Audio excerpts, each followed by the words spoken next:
संजीत भैया के लहर अब उठतावे हो, सब विरोधियन के पसेना अब छुटतावे हो।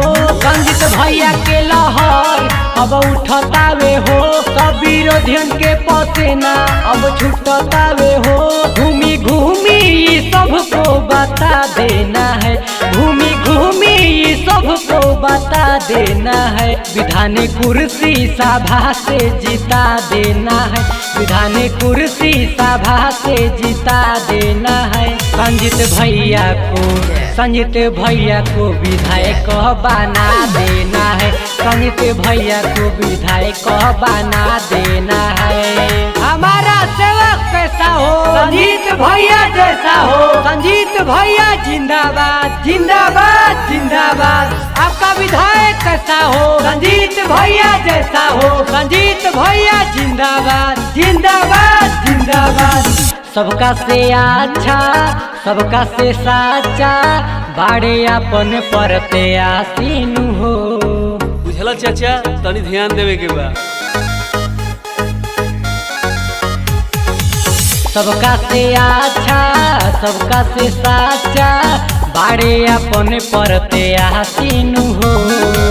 मिलल बा मौका करिए ना धोखा, सुनो हमारे चाचा चाचीन हो। विजयी के झंडा लहरावे के बाहो ये हो, संजीत भैया के जितावे के बाहो। भैया भाभी को सबको बता देना है, भैया भाभी को सबको बता देना है।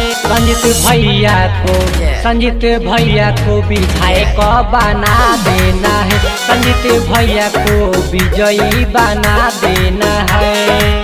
भारतीय जनता पार्टी जिंदाबाद जिंदाबाद जिंदाबाद। मोदी योगी जिंदाबाद जिंदाबाद जिंदाबाद। स्वतंत्र देव सिंह जिंदाबाद जिंदाबाद जिंदाबाद। बाटे नी हो रहा ए चाची हो रहा, भैया के लजिया बचई हनु हो। ए चाची सुनत हो ना, ए चाचा ध्यान देवे के बा। बाटे नी हो रहा ए भाभी मोह रहा, भैया के लजिया बचई हनु हो। एक भोटावा दे के अपना, भैया के लजिया बचई हनु हो। पूरा क्षेत्र अब कहताटे हो ए हो, गोविंद दीवाना साथे रहताटे हो। सुन भैया हो नारा लगा देना है, सुन भैया हो नारा लगा देना है। संजीत भैया को विधायक बना देना है, संजीत भैया को विजयी बना देना है।